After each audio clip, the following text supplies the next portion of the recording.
We should be live. Well, there we go.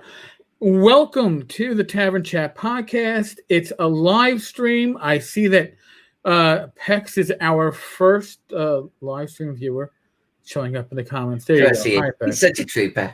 Yes. So, as if you couldn't have guessed, if you haven't seen the title to this, I have Alyssa Faden, probably one of the most sought-after cartographers in the RPG field at this moment, and probably a world-renowned war gamer, but we won't go into that. We'll touch on it later. But Alyssa, welcome. Thank you so much for having me. I'm having a ball. We haven't even started, and I'm grinning ear to ear. I'm just so jazzed right now. Well, like you said, in a few minutes we were hanging out before we started this live stream. Normally at conventions, we get a chance to sit down, we talk, we catch up. And due to the world of COVID, which nothing else you can call it, but the pandemic has closed down in-person conventions, and we just haven't had that chance to catch up. And I miss it, to be honest.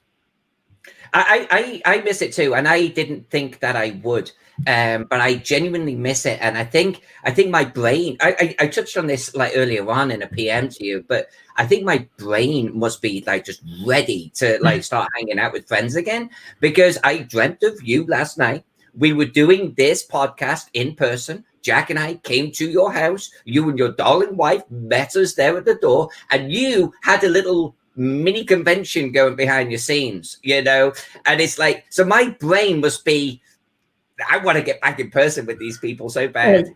Hell yeah. And you know what, and it's funny too, because I had thought prior to the world of COVID, Joe the lawyer, who many of you know, we're going to be starting a podcast live stream every other Friday starting this coming Friday, Christmas evening. But Joe and I were talking about doing a pub con, because it's Tenkar's Tavern. And we were going to use my local pub, and it was always things in flux. And, of course, now, due to the world of COVID, my local pub, which is New York City, shut down, all the bars and restaurants right now. But even if they got rid of their party room that was attached to them because they had to cut back on expenses. So If whenever a pub con does take place, I'll have to find a new place to do it. Right. But so in the post-COVID world, though, that sounds like a really good idea. I think that would be actually pretty brilliant. I'd love to see a podcast and stuff going on in the background like that. Oh yeah, I've done live streams. I think the last North Texas I went to, I didn't go to the one in 2020, even though they held it in person. But in 2019. We had a session of tasting really bad liquor that Chris Teagle was nice enough. Oh no! Oh my God! Had Bad Mike, Ben Barsh, and a number of others from the con. We were sitting at the table, and folks would come along, and we grab them, and we're like, "Oh, Ben Burns, take a seat, have this, try it." And these were the little nips bottles, and we were actually pouring the liquor into the caps, which was more than enough, by the way, to make you feel a little bit buzzed. Oh, not buzzed, just really get a feel for how bad some of that liquor was. Okay. There was Four Locos, which was kind of like Fruit Loops. And when I say kind of, it's like if Fruit Loops and Chernobyl met in a vat of horrible vodka, that would probably be better than what we were tasting. But it made for a great time. It really did. That's awesome. Yeah. So now, what have you been up to in this last year? Because I know you've actually taken the reins of the world that's kind of slowed down in COVID time. But you've been doing a lot of stuff on your end, so I'd like to hear it. Yeah, so I kind of decided almost to do the opposite of slowing down. I went up to 11, I think, on almost everything. I mean, of course, we've got the cartography commissions there still, and I don't do it because of the commission. I do it because I just love drawing maps, and I think we're probably doing 4 or 5 simultaneously at the same time. We got the Frog Gods and Necropolis map that we're working on. which I think that they're going to actually kickstart early next year. We've got the Castle Keeper's Guide for Troll Lord Games. We've had the city map of Lukatoy for Zagora Games. And these have all been like happening at the same time, you know, overlapping each other. We're actually going to work on a Viking medieval map for Gallant Knights games. That's going to be another one that we're going to start working on right now. So I've actually started to really ramp up my personal commissions because I Twitch stream them. And I know that sounds weird because while I like working off camera and more productive off camera, hanging out with friends, and I always say it's a little bit like me just chilling like a convention, and I'm drawing a map and friends hang out with me and we chat as I draw. And sometimes I'm talking about what I'm doing. Sometimes I'm talking about my techniques. A lot of the time it's just I'm drawing something for, you know, Troll Lord Games, and I pick friends, people in the chat will start firing back. You should do this. You should do that. You should draw a Brock Tower. And I'm like, what's a Brock Tower? Off to do research. Next minute, we're drawing a Brock Tower. And that is honestly, I know that this year has been a pretty bad year. But from a Twitch perspective, from a virtual hanging out with friends perspective, I've really just ramped up my interaction with them through mapping. Right. So that's been a big thing for me. On the flip side, though, I've also, I realized and accepted that I only have so much time in the day. And there's only so much I can do. And I've started to lean heavily on a guy that we all know as Pex. And Pex has sort of taken over a vast amount of my social media and my Patreon. So we completely rebooted my Patreon. And so now I'm even more active trying to get like goodies out to my Patreons all of the time. Brush sets, map pieces, you know, tutorials, videos, voiceovers, you know, you name it. And that honestly has been an absolute blast. That's been so much fun. Well, that's, you see, now for me too, I've used 2020 on some level as a reboot. I actually got out the premiere issue of Torchlight. The full-size first issue is being held up all because of me, but that's neither here nor there. And Bad Mike and I have taken our off and on again live stream, which we sometimes did on Wednesdays and sometimes didn't. It's now every Wednesday because we have found that not only do we enjoy, again, socializing with each other, which is something that we've been missing because of this lack of physical conventions, so the lack of meeting in meet space, for lack of a better term. But we notice that there's a lot of interaction from the listeners that get to come in. So like you're wearing a TotalCon shirt and, you know, we've talked with Angelia over at TotalCon, and for TotalCon, the Wednesday night before, the Thursday night, Friday night, Saturday night of Mike and I are going to be doing live streams. And we're going to hope to have a special guest each night because I go to conventions for much the same reason you go to conventions, Alyssa, and that is to meet people. I socialize. I will run a game or two. I will work the table for the frogs because I get to socialize. And I hang out in the bar, not just because I like alcohol, but because I like meeting people and talking to people from the hobby, people that follow the OSR or beyond that in gaming, people that I only see at conventions. Maybe they aren't big on social media, so I don't get the chance to talk to them otherwise. That's why I like conventions. So TotalCon this year is going to be virtual. So we talked about it, and we were like, why don't we do basically a TotalCon hangout and grab. I think it's a great idea. I think it's a stunning idea. Yeah, we grab. You know, we got a few people that we're not going to name just yet that they're on the list, but they haven't confirmed. Excuse me, but we'd like to get people who can tell stories of the old days of TSR or whatever, stories that you would probably hear at the bar in a gaming convention or over here. Or over here. It might not be directed at you, but you might overhear it. We'd like to get some of that stuff going because I think that is what recharges my batteries when I go to a convention. And that to me is huge. Vubon666. I go to conventions for the wonderful odors. I only had that issue at my one Gen Con back in '94 because people were sleeping in hotel hallways. But I haven't had that problem at the conventions. Yes, I probably did misspell Alyssa's name in the title. I'm sure I did. I can't see it right here where in the room I'm in, but I spelled somebody whose name was Tim with an E at the end. So Time Connolly was. I appreciate John pointing it out. I can't see it either, but honestly, as a small segue, my entire life, I have had Alyssa misspelled a million times. I've had Faden misspelled and mispronounced a million times. I'm kind of get used to it. It's fine. And not for nothing. I mean, yes, my name is Tenkar. That's how people know me on social media.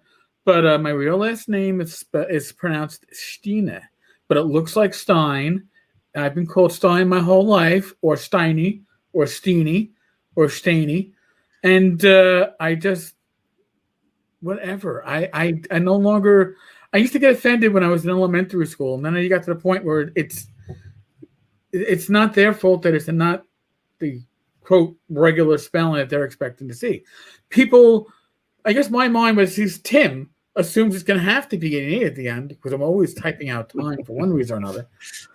And of course I spell Eric with a K, and who the hell does that? All right, everybody spells it with a C, unless you're like a Scandinavian, which I'm not. But we got to cause trouble. It's got to make things interesting for people.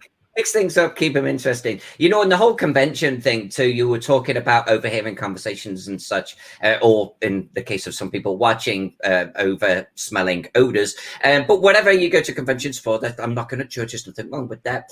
But one thing I love is after you've played a couple of games or won some games, or you've been watching a booth and you're probably a little bit tired and you head towards like the bar area. And this is one reason why, by the way, that I like TotalCon. And I like Gary Con a lot because they have wonderful bar areas. And it's not about the drinking. It's like when you come into these locations and you see all of these clusters of friends hanging out, and you start to see like it could be like some guests. It could be some RPG sort of, celebrities. You see these hanging out and these little buzzes of social interactions going on. I love that. Oh, God, yeah. And it isn't cliquish, They're very accepting of complete strangers, pretty much just eardropping and going. Yeah. And they're all waving to each other. People are going by and they're like, they're talking. Oh, yeah, it's not a click. It's just these little islands of conversations you could drift between, and that's wonderful. Yeah. Even if some of them are handing out nasty drinks, it's still good. But the nasty drinks is what you go there for. Come on. You have a question. How many completed or partially completed maps are lying in a graveyard folder somewhere on your computer? That's actually a really good question. And because my initial response would be, not that many, but I'd be lying. Because what I used to do back in England, I'm going back decades now, when this first started and I wasn't a professional, is I would start city maps. And it could be just a pencil outline. It could, maybe I'd ink it in, maybe I'd draw the river, and I would stop for some reason. I would stop and I'd move on. And I think what I was trying to do was like an assembly line, and I was trying to actually get like multiple like maps going at the same stage, and then so I could do all of the buildings at the same time. Well, I ended up with dozens, and I didn't realize it until I actually came over here to the United States. I had my belongings shipped over here. And I opened up one day, and I'm talking about a full 10 years after being in the United States, I opened up this folder, and there were all of these partially drawn maps. And so there's at least that side of things. And then I always take on like little personal projects that aren't commissions, but the commissions have to win. And so I've got personal projects where, let's say I've got an old map that I don't particularly like, and I want to redraw it. Well, my new drawing style is extremely detailed and it takes a long time to do. And so I've at least got, 6 layers of one city that are partially or not drawn, but need to be drawn. So I've got dozens. And most of them are in the personal project category. Occasionally I'll get a commission that would say, put it on hold. We want to do something else instead. But it's usually personal projects, dozens of them. Oh, yet another question. How many hand-drawn maps of yours have not yet been scanned? That's a really good question too. So the truthful answer is not many. And I say that because when I got all of my original maps from England, I scanned every one that was worth it. And that was generally all of my finished city maps and some of the partials. I scanned them all right out of the gate because I didn't want to lose them. And I wanted a digital copy. So I actually made great effort to ensure I had a high-res scan of everything. There are a couple of exceptions. I did a huge, and I'm talking huge city map on the back of some wallpaper of all things. Oh, when I was actually still at college. My dad was always like wallpapering and like decorating and stuff like that. And he had this roll of wallpaper. And I did a massive city map on that.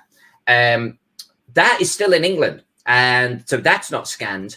And then I've got, honestly, I even scanned some of my bad maps, which I'm actually, every month I like to share something with Patreon or my patrons on Patreon, like that I don't really want to share publicly. And so I've got a little hopper of those where I look at them and I go, or it was just a weird style I was pursuing. So I've scanned, I want to say, almost everything. And then the originals I've actually sent to Bill Meinhardt for his little museum. Oh, that's cool. But yeah, Bill's, he's got the original city-state map, I think, too. Right. So my maps don't compare to that at all. But, you know, it's like if I want to keep my original maps from 30 years ago, like in some kind of safety and prosperity, I was like, it's got to be Bill, right? So here you go, Bill. I shipped them all to him. One day we're vowed I'm going to sit down and I'm going to give him the history of each one. Wow. Now, here's a question that hasn't been asked, but I'm going to ask it. How did you get into mapping in the first place? What drove you to it? Actually, the answer is fairly straightforward, and it's honest, and it's genuine, and I think it probably speaks to all of us to a degree. So there I am in 84, and I'm aging myself, I acknowledge it. 83, 84, something like that, and I've got my hands on the box set of Dungeons & Dragons, and I don't have any scenarios. I don't have anything, right? I'm running it because no one else at school actually knows what it is, but people want to play. And so I have to write my own scenarios. I have to start writing my own adventures. Now, don't get me wrong, keep on the Borderlands and that type of thing. You know, we grab them, we'd run them, you know, the caves of Shokant, however it's pronounced. Oh, you know, yeah. We ran through those. We did play them. But I started to really lean on developing my own games and ergo my own world. Heavily inspired by things like Conan the Barbarian and that type of thing, or Krull, or Dragon Master, or whatever. You know, there was that type of thing. It was a golden era, and I was writing my own stuff. And if I'm doing my own world, my own cities, my own places, my own locales, I gotta have maps. And so I started drawing my own maps, and I started to go to the local library because there was no internet. Right. And I would grab books and get inspiration from them, and I would, you know, and whether it was from like current published works I was getting, like I always remember there was an era that I was heavily inspired by the game Shogun. Shogun had a fold-out map that was a hex map. And I was like, oh, this is an interesting style. And so I started drawing maps that style. But no one was doing cities. So I had to draw my own cities. And I just developed a style for it. And so I ended up just drawing dozens and dozens and dozens of cities for me, for my personal game. Skip forward 20 years, Eric. And we're now in the Facebook era. Like it was 2000, something like that, late 2000s. And I stopped role playing for a while. I started getting back into it. So I started joining some Facebook groups. Old school not old school war gamers, old school role players, I think was the name of the group that I joined, hanging out with people, talking about Dungeons and Dragons. I'm having a vibe. These are my peeps, right? And one day someone shared one of their maps. And I was like, oh, that's a thing. You can share maps. Oh, maybe I should share one of mine. And I genuinely just, you know, so yeah, I'm a little embarrassed, but it's one of mine. And I shared one of my city maps. And the reaction that I got was people falling out of their seats. They were just like, oh, what are we looking at here? This is incredible. Do you have any more? And I just was like, well, yeah, actually, boom, boom, boom, boom, boom. And, you know, in amongst all of that, someone was like, draw one for me, draw one for me. And then that quickly becomes someone contacting you that happens to be running, you know, a company saying, right, do me one. And that's where it started. I drew them for myself, and I just shared them one day, and suddenly I'm drawing them for other people. It was never planned. Well, I am sure the ones that you consider to be rejects are far beyond the abilities of mere mortal man. Something that many of us could put out won't even compare to what you consider to be your worst. I really, really, really appreciate that. And I know there was someone actually that gave me a compliment on the Gaxmore map, and I would like to acknowledge that. By also talking about what you just sort of said. And it's like, it's strange because one day there was a real life friend of mine who's an artist, and he wanted me, and actually it was kind of goes into Princess Striggers here, what advice would you give? But I was trying to teach him how to draw city maps because he's a traditional artist, okay, and he's really good at it. And I'm trying to teach him to draw maps. And so I'm like, do this and draw the walls and think about the shape of the city, think about the topography. And I'm explaining all of this, and he's following along. And have you ever seen the meme where it's like how to draw an owl? And it's like you draw the outline, you draw the circle for the eyes, then you finish all the rest. And it's like a fully finished out. You know, whoa. What happened between 3 and 4? Well, I then went into, and now you start drawing the buildings. And it was at that point he went, whoa. I think this is harder than you think it is. And I think that's the magical step right there. There's something that either my brain just functions that way, or just over the years and years and years of drawing, I do it without really thinking about it. And I've started to try and explain in videos, and I'm going to be doing a lot more of this too on my YouTube channel in 2021, is giving little guides about how I now draw these city blocks. For Gaxmore, it was easy, and I really appreciate the compliment, by the way, because Gaxmore was an incredibly fun map to work on, and is going to be always one of my favorites because of that. And I could talk for 15 minutes just about Gaxmore and the process behind drawing Gaxmore, because we're talking about an original that has actually gone through a further iteration by other cartographers. And now this was going to be the 2020 version of it. So I've got to kick it up a notch into the Alyssa Faden sort of stratosphere. But I've got to stay true to the canon, right? I've got to, I have to have the same buildings in the same locations and the same city shape and so on and so forth. So maybe that one we can talk about another time. But that was a slightly different process because it was canon. See, that blows my mind. Because you're right, you are working off of, like, I guess when you're working off of somebody else's material, you have to stay true to it, but you have to bring your style to it. And you have a very detailed style. I'm amazed at the work that you've done.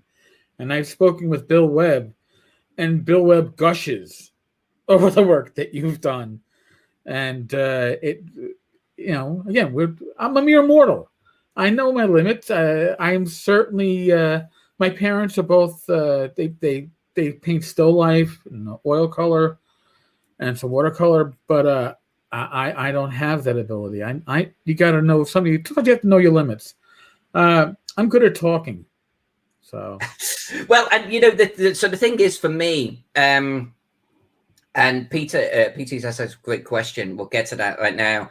But the thing for me is I realized when I was literally 11 or 12, and I think everyone around me realized, that I actually just loved almost doing repetitious drawing.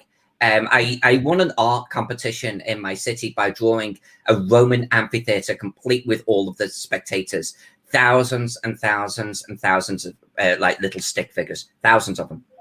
And it's like, no one else, especially an 11-year-old girl, no one's doing that. No. Everyone else is drawing buildings and apples or whatever. And I do the Colosseum. Well, because we had one in Chester, you know, where I come from, a Roman ruin of one. So that was my inspiration. And so I draw this thing. And I think that was the very first time, that was the point in time where it's like, oh, so if she's going to draw, she doesn't draw particularly well. I can't draw a hand or a face or an apple. Right. But thousands and thousands of squiggly shapes and making them into building blocks and little gardens and trees and ponds. This I can do. And it's just, it's a time thing. And Eric, I mean this when I say I realized that my brand is not one of just churning out stuff. I don't brand myself by saying this is a 4-hour map, or I created 6 maps today. You know, I don't brand myself and just churning out dungeon maps. Anyone can do dungeon maps. You know, some people do them very well. I'm not going to knock it. But my shtick is, if I'm going to do a dungeon map, I'm going to lay stories and little Easter eggs in there and ridiculous amounts of detail still. I want you to look at it and see things 6 months later that you never saw to begin with. Those are the only types of maps I like doing. And things like overland maps and city maps just let me off the hook. And Gaxmore has that in spades. If I'm going to draw Gaxmore, my style, I'm going to have a little dead chariot rider in the amphitheater. I'm going to have dead bodies piled up on the steps because the description says there were. I'm going to read the descriptions and I'm going to draw it on the map. I don't care what size it prints at. I'm putting the detail in there because that's what I do. So that's my brand now. So would that be the particular map that you're going to hold in high regard? I mean, that's a difficult question to answer, and for different reasons. And I don't think I can do one. I think there are a few. So indulge me if I give you like my top 3. And I tend to hold them equal for different reasons, and that's why it's hard to push one away from the others. One is actually, honestly, Gaxmore. And it's not my most complex map, but it is one of my most detailed maps. Just the personality that is within it. And after 2 iterations of other cartographers, I'd like to feel that you could look at the Gaxmore map and say, that's Gaxmore, and yet it's completely unlike any other Gaxmore that you've ever seen. And I feel like that I put a good mark on that one. I feel proud of it. Teagle, I would have to do for Fog God Games, only because it was a 12-foot map. And I mean, that's ridiculous. I ran it at North Texas with a laser pointer, and I have sciatica, so my ability to bend down and move miniatures was like 0. But thankfully, I had very great players that were willing to move the minis on that map. And I did not run it at all using beyond just the basic of what it was. Teagle is a fun house, but I used your art to inspire me as to what was waiting in each room. That's how I ran it, because to me that spoke. And Teagle is a classic adventure, don't get me wrong, but as written, it was initially the version was a dry version, and that was a copy I had with me. I didn't have the Frog God version, but your art, your detailing, I was just like, I know exactly what this room is. I know exactly what's going on here. I know exactly how to engage my party and give them the time that they want. And that really was remarkable. And again, to see a 12-foot mat laid out on the floor is amazing. I don't think I would own it myself, except that Rach would probably not let me hang up a 12-foot map on my wall. I don't think my ceiling is high enough anyway. But well, and so the size of Teagle definitely is unique, right? And so I do like to pin a little bit of pride on that. But it's I think any map, and here's the deal, any map where I can say I've done something other cartographers are not doing, is one I'm going to be proud of, and not in an elitism kind of way. There's a lot of great cartographers out there that have their brand, their style, and they do it exceptionally well. Well, mine is I if I'm going to do something like Teagle, then every room is going to be its own little adventure. And the fact that, like, so anyone can knock out a kitchen and like at a battle map scale and do so like very, very quickly. 15 minutes later, kitchen, moving on. Well, not me. Not me. I'm going to draw that kitchen for 4 hours.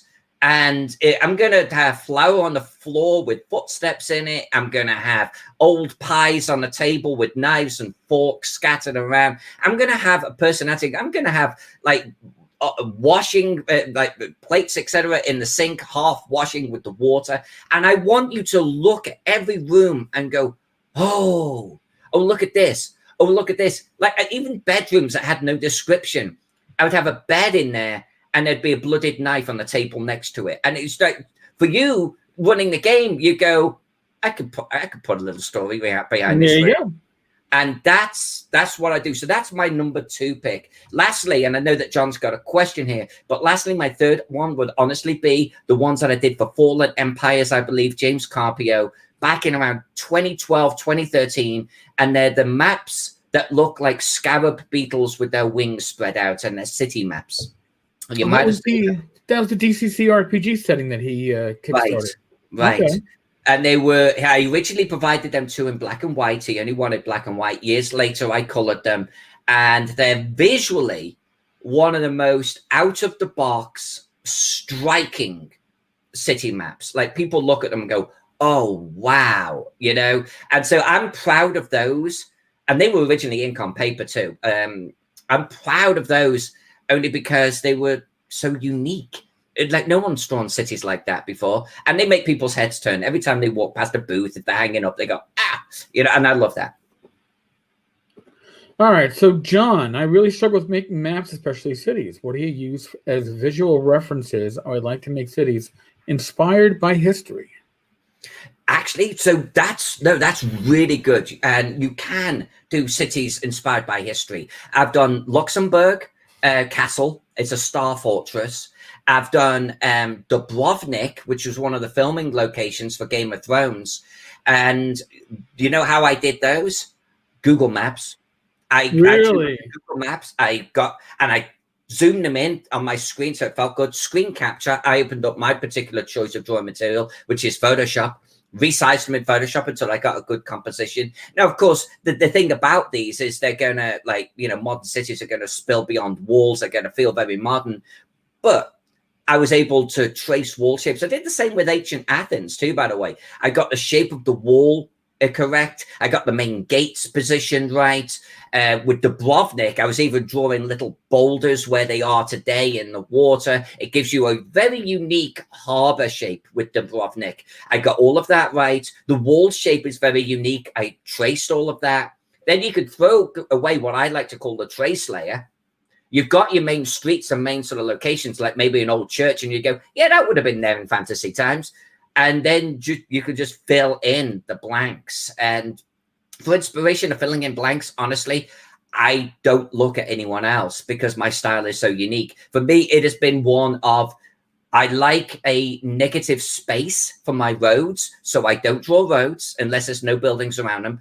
The buildings will define your roads for you. You're drawing abstract shapes for city blocks, collection of roofs versus individual buildings. If you get too mired down into individual buildings, you're going to have lots and lots and lots of rectangles on the map. It's going to look like crap. So I start to fill neighborhoods with these random shapes and suggestions of alleyways and things like that. And I work neighborhood by neighborhood.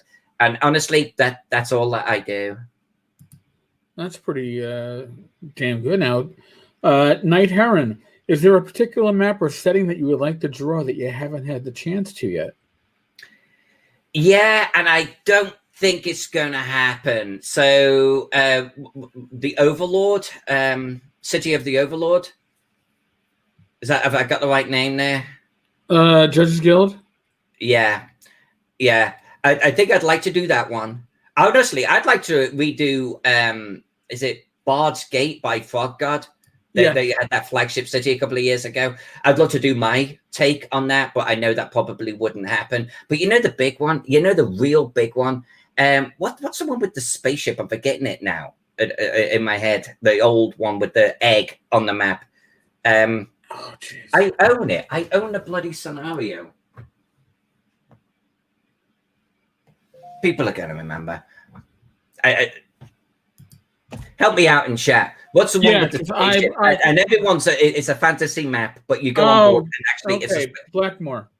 No, not Blackmore. No?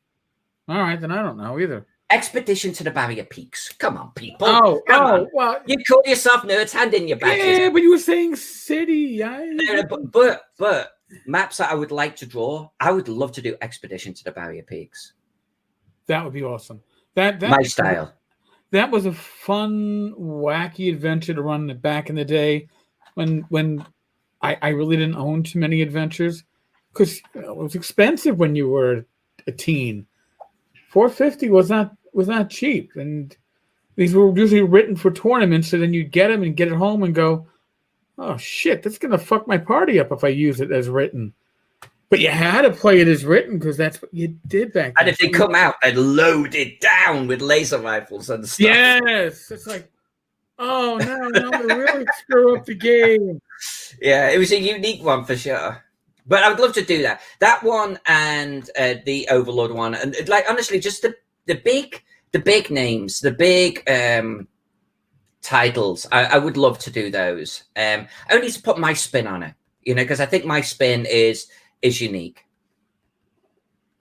Tail of the Comet. That is Jeff Talanian's, right? For Axe. Somebody's like saying Princess Strega. I feel like Tail of the Comet is a spiritual sequel to Expedition to the Barrier Peaks. Now I'm going to make a true confession. I own a shit ton, probably a metric shit ton, since I'm talking to somebody who's a native Brit, and of modern OSR releases, and I've probably scratched the surface of about 10% of it. I buy way more often than my personal schedule allows me to read, but I have to because it's about owning them. It's about looking at them on the shelf. Yes. And you smile inside. Draw the map and get somebody to write Expedition to the Border Tetons. Well, that's always an option, I guess. But if you draw it, they will come. Oh. I actually have been tempted to do that type of thing. If there was a project, honestly, that I would love to get involved in, it would be something like that. That I draw a map, and there's maybe a few writers, like good writers that get the work done, and I go here. Let's do something with that. I would love to do something like that. Well, I would think, and I'm just spitballing here, but I think that if you drew a map with the idea that others would draw the inspiration from your map to create the adventure, I think that would fly really well. And I think that enough creative people in the industry. It'd be a fun project. I'd love to do something like that. Peck said he dropped good money for the Keep on the Borderlands by Alyssa. Well, it could be Keep on the Lands of the Border. Come on, we got to, Yeah, exactly. Joe wants to know, did you say what mapping program you use? I think I did not. I think I hinted at it. So I used to draw ink on paper up to about 10 years ago, and then I actually got a Cintiq 24-inch HD Touch. It's basically a touch monitor, and they exist in spades nowadays. The Wacom, or Wacom, I think it's meant to be pronounced as, but I hate saying that. The Wacom brand is actually pretty darn expensive, and it's expensive because they're touch capable. You don't need it. You just need one that you could draw on. Huion, Huion, have very affordable lines, larger than 24-inch, for less than $1,000. They just don't have touch. Don't need it. So you can now take a pen, and where's my pen? She says after, here it is. You can take just a regular, stylus and draw on the screen directly. So it has a very natural feel, but digitally blows the socks off ink on paper. And I've done both because you can do take backs, you can do erasing, you can move things around if things go wrong. So digital will free you up, and then you just need a digital software to draw in. I happen to draw in Photoshop, but GIMP, Procreate, any of these will work just as well. This is the decade. This is the time where drawing digitally is affordable, and you've got the tools that actually can come completely free. So this is a great time to get into it. Wow. It's just hand drawing. Well, and that's what's changed a lot of things. Recent technology, and I think just even this year of the pandemic is going to push a lot of things fast forward. Even art, because it's easier to share art that's digitalized than it is in physical format. people aren't probably going to art shows and such. Tabletop role playing. Everybody wants digital material for maps for their VTT. It's going to be an interesting to see where we are a year from now after all this. We'll see what kind of technologies have caught up. I completely agree. Honestly, I feel a little bit behind the curve. And Joe definitely could talk about Campaign Cartographer. But I feel that they're almost a little bit behind the curve in a way with the Cintiq 24-inch HD Touch, only because nowadays there are cheaper, better, arguably, options. Wacom is a great brand. They do great stuff, but they're also extremely bloody expensive. And then I see people just like splashing out $800 and they're getting the same results. It's like, this is a beautiful time to be alive in that respect. I still remember experimenting with bulletin boards with a dial-up modem 300 baud on my Commodore 64. So you talked about dating yourself before. I'm going to really solidly date myself on that shit. Oh my God. But yeah. Well, okay, so funny enough, dating ourselves, right? So Joe just brought up Campaign Cartographer and everything. So I actually genuinely, I went from ink on paper, and it was a very natural progression in the early era of computers when Pro Fantasy released their first Campaign Cartographer 1 in the little white binder with the little discs inside. I still own that. That it was very natural to go in that direction. And Pro Fantasy have great tools. I've met the Pro Fantasy guys. I've sat down and broken bread with the Pro Fantasy guys. I have nothing but positive things to say about them. I had a collection of probably about 20 Pro Fantasy discs. They come in these little sort of disc holders. Right.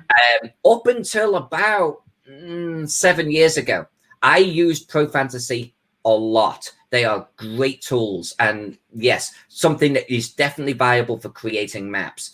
The reason why I got rid of them is I am freer to do what I want and make it look unique hand drawing. And I'm not going to get that using something like Pro Fantasy. You can get great results, brilliant results that are adequate for publishing and perfect for home use very quickly. Bit of a learning curve, but it's a good tool that I used for at least 20 years. And then until I didn't want to use it anymore, but they're solid. I have a brush pack on Pro Fantasy. So, that's how much I believe in it. Oh, nice. So now what are you doing now? Like, what are your current projects? What are you delving into? All right, so I've got a few things going on, and I don't know how I got into this situation, Eric, but apparently I always have a few things overlapping. I just literally wrapped up on a city map for Zagora Games, which looks beautiful. It's based on the Mediterranean, so unique coloring. I am working on Frog God Games' Necropolis. That's going to be the big drive here. That there'll be a lot of that coming out of me. I'm still working on the Castle Keeper's Guide for Troll Lord Games. That's 12 maps, and I'm drawing all on one canvas right now. I'm going into coloring actually on that one tonight on stream. So at least, and then we've got, let me get this right. Sea Kings of the Whale Roads or something like that. It's called for Gallant Knight Games, and it's a Viking map. So we've got 4 maps going all at the same time that I'm kind of kicking down the road. And then next year, I've got a client that actually wants me to draw maybe the largest city map I've ever drawn ever. So that will be dominating the middle of the year. You got your hands full. And on top of that, you've got a Christmas promotion that you've been doing. Now this I want to hear about, because I do OSR Christmas every year, but I want to hear what you got going. Okay, so this is the 12 days of Elizabeth, and it's partly a way of giving back to my patrons and Twitch subscribers, and it's partly a way of giving back into the world in general. So we're doing 2 main things. One is each day that I stream, and actually some other times as well on Facebook, Instagram, and Twitter, we're doing a daily giveaway. So last week, for example, we did 5 giveaways. Now it can be one of my canvas prints on Noble Dwarf. It could be a cup with one of my maps on it, a t-shirt, a hoodie. You get to pick, you know, each day is a different theme. Last Friday, signed copies of some of my, lean the other way, that way. Anyway, collection behind me. Signed copies of some of my Call of Cthulhu books. I've got a Call of Cthulhu book that I did for Golden Goblin Press called Island of Ignorance. I've got a signed copy of that I'm going to give away. So each day for the 12 days of Alyssimus, we're doing a giveaway, and Twitch or one of my other channels. So watch out for that. We're in the second week. Also, as part of this, for the entire month of December, I'm going to give a quarter of everything I earn on Twitch, on Patreon, and on my merchandising sales to Toys for Tots. And I've got some industry leading personalities, such as Stefan Picorni, who are going to match me dollar for dollar. So we've currently got a Toys for Tots page up on the official site. Some people have given a little bit ahead of time, but just after Christmas, I'm going to tell everyone what I've actually managed to raise this month. And we've got something like half a dozen people or so right now that are going to match me dollar for dollar, and we're going to donate it all for Toys for Tots. Well, and I'll tell you this much: when you do a match, it really does encourage people. I've done that. Right now, I'm doing a match with for Stray Cats. Oh God, I hate to say this, man. I am having a blank as to the creator of the DCC Weird West RPG that's coming out. I can picture his goddamn face, and I can't picture your name right now. Senility at 53. There, I threw my age out there to be real. But the tavern is matching the first 250 that members of the tavern raise. Well, actually, we're matching the first 500. I guarantee that we'll match at least 250, even if we don't hit 250. Because here's the thing: if money is tight for Joe Schmo or some random person, but they can come up with $5, I feel that it is only right, especially if you're part of my community, where we make your $5 go even further. And to have all these other people coming along and saying, whatever your people raise will also help match. That's awesome. That's what community is all about. I've mentioned this on other podcasts that I've done, but there's a small segment. I guess I can't say of the community. There's a small segment in the hobby that claim that the OSR is not a community. All due respect, those people can go fuck themselves, because it obviously is a community. You can see it when you gather in groups at conventions, when you gather virtually, when you gather in your Facebook groups, and people watch your streams. It is a community. Absolute communities. They absolutely are. 100%. And I'll be honest. I mean, and I don't like doing this, but I wrote to, let's say, a dozen folks saying, hey, if I do this, would you match me or at least donate something? Everyone was like, yeah, of course, no problem. Luke Gygax was like, yeah, sure, no problem. Gary Con will match you dollar for dollar. And it's like, that's heartwarming. That's brilliant. It's inspiring. So no matter what happens this year, no matter how much I raise, I'm doing it again next year. It's brilliant. Awesome. Well, listen, I'm going to tell you right now, next year, reach out to me. Okay. The tavern will put some dollars behind that too. I'll do that, my friend. Thank you. So, wow.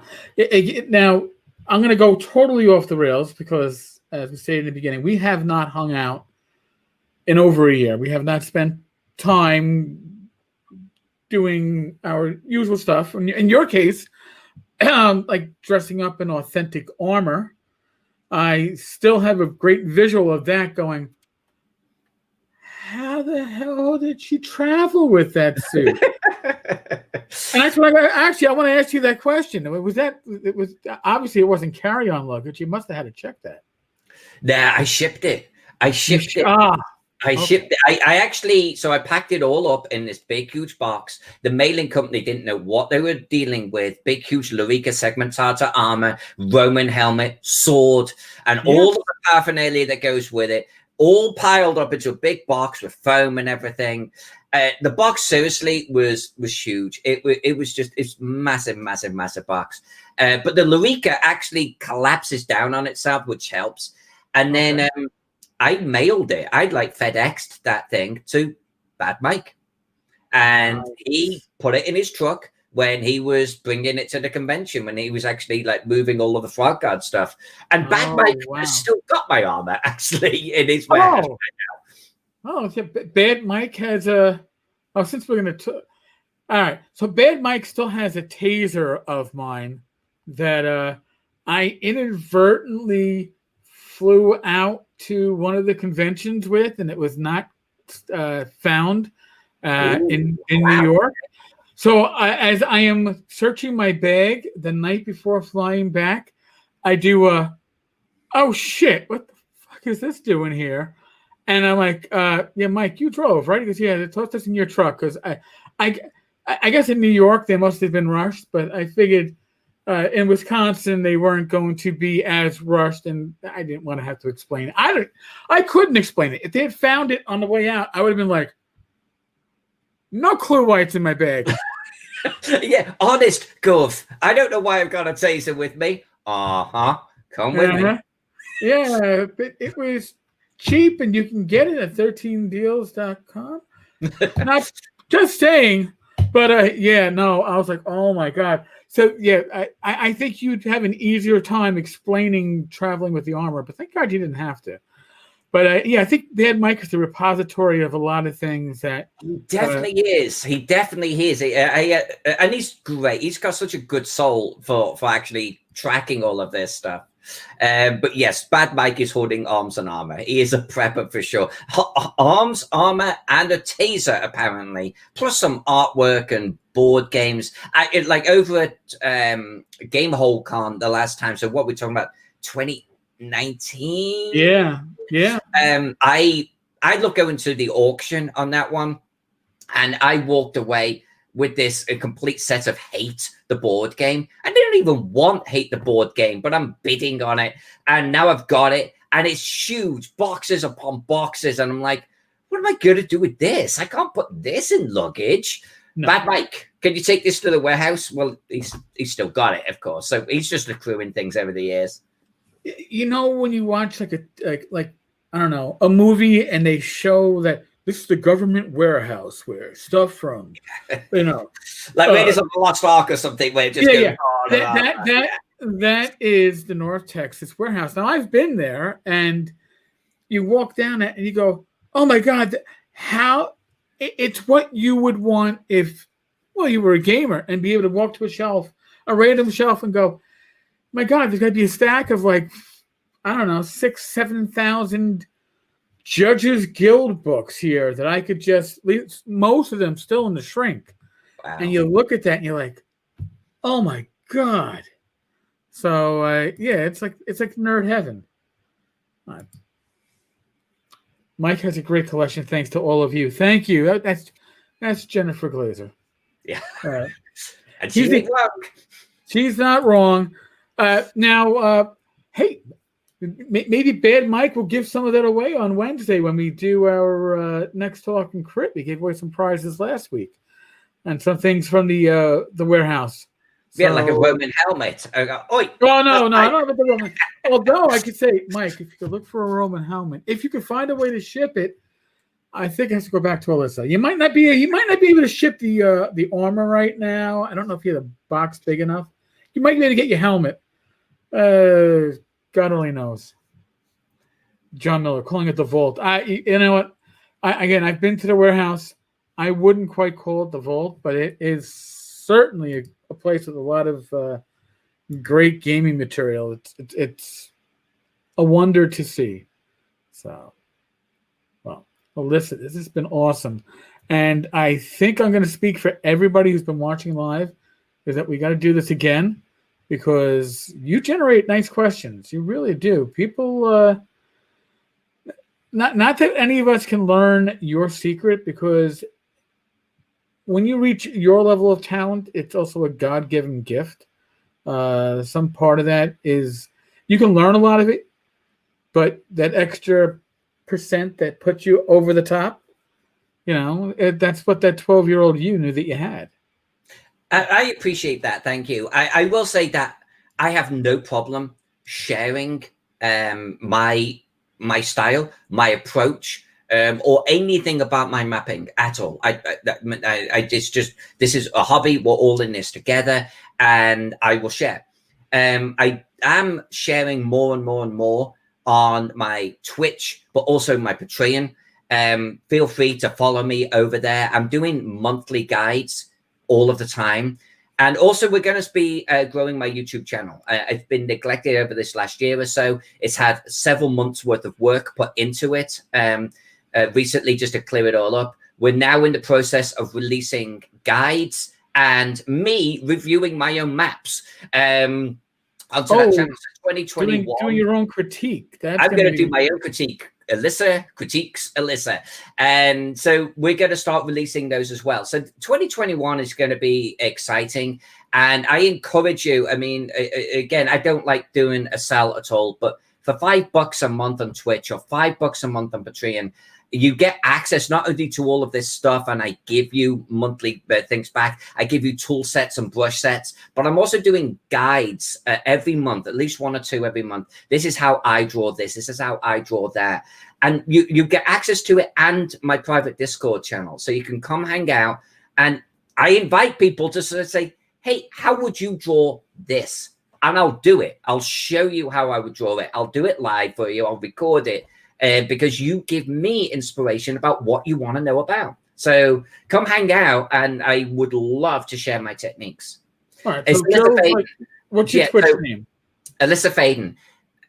Well, actually, so you should be able to see it under my name here, spelled correctly. So all of my social channels are like Instagram, Alyssa Faden, Facebook, Alyssa Faden, and Twitch / Alyssa Faden. Same on YouTube.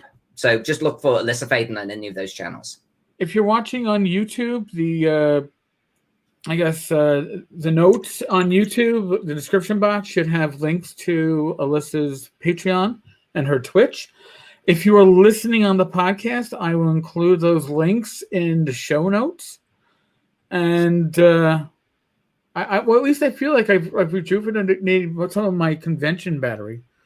I've finally, because we would probably have had a very similar conversation if we were going to conventions. Maybe not exactly, but we would have covered up some of these topics. That's for sure. No, and I've really appreciated this. And certainly, Eric, I've got the same vibe from it. I love doing this from the point of view of just sitting down and chatting with you. And we don't get to do this enough. At conventions, you're manning the booth. I sit down with you and your darling wife. We maybe exchange 5 minutes and then I'm off because I'm running a game or I'm in a game or something's going on. So it's always very whirlwind. This has been great just to sit, chill, and chat. And I love doing that. Well, I told you before we started, I said, if you've never seen a Fireside Chat, we don't have bullet points. We don't have a script. We don't have come in it with like having done research. Well, I didn't have to do research. I know Alyssa, but what I mean to say is, we come into it with the idea that we're going to have an honest to God conversation and see where it goes. And I think we've done that. And we really appreciate everybody in the comments on the live stream because you gave us some really good questions, really good things that Alyssa could address. So again, well, here we're going to throw this out to Pex. Pex. Alyssa's welcome back whenever she wants to return. We'll leave it up to you to schedule it because I would love to. I would love to. Honestly, I don't get to hang out with you enough. I don't get to hang out with Skeeter enough, and all of these guys. And I think we're kind of on a level where we're kind of all doing our own thing. We're all sort of super busy, and I think we're like, no, she'd be too busy. And we're off. We're doing other things. I would love to hang out again. We didn't even talk about history or we didn't. Or miniatures or painting. Hey, listen, maybe you're wearing a TotalCon shirt. Maybe you can be one of our special guests during our TotalCon streams. I would love to. Angela has contacted me and said, hey, will you be a guest? Yes, of course I will, Angela. I love you. And she was like, will you run some things or do something? So count me in. We'll do it. Awesome. All right. Talking about live streams, Bad Mike and myself, 8 p.m. this Wednesday, which is the 23rd of December. Mike and Liz Stewart are our special guests. Nice. So that should be a lot of fun. And something that's probably been off and on talked about between the Stewarts and myself since I started doing my solo podcast. But I'm really glad they're getting to come on with Mike and me because we're going to have a blast. No, is that time, Eric? You said 8 p.m. Eastern. We asked Liz if she would drop an F-bomb. She said she might drop an S-bomb or two just to make us happy. But so if you want to hear Liz Stewart curse and not because she dropped something, tune in and hopefully we can give you the Stewarts uncensored. Nice. All right, folks. As always, thank you. Be safe. Be well. God bless. Roll those dice. And I will talk with you all, God willing, tomorrow. Again, Alyssa, thank you. And thanks to everybody who hung out with us live. Appreciate it. Laters.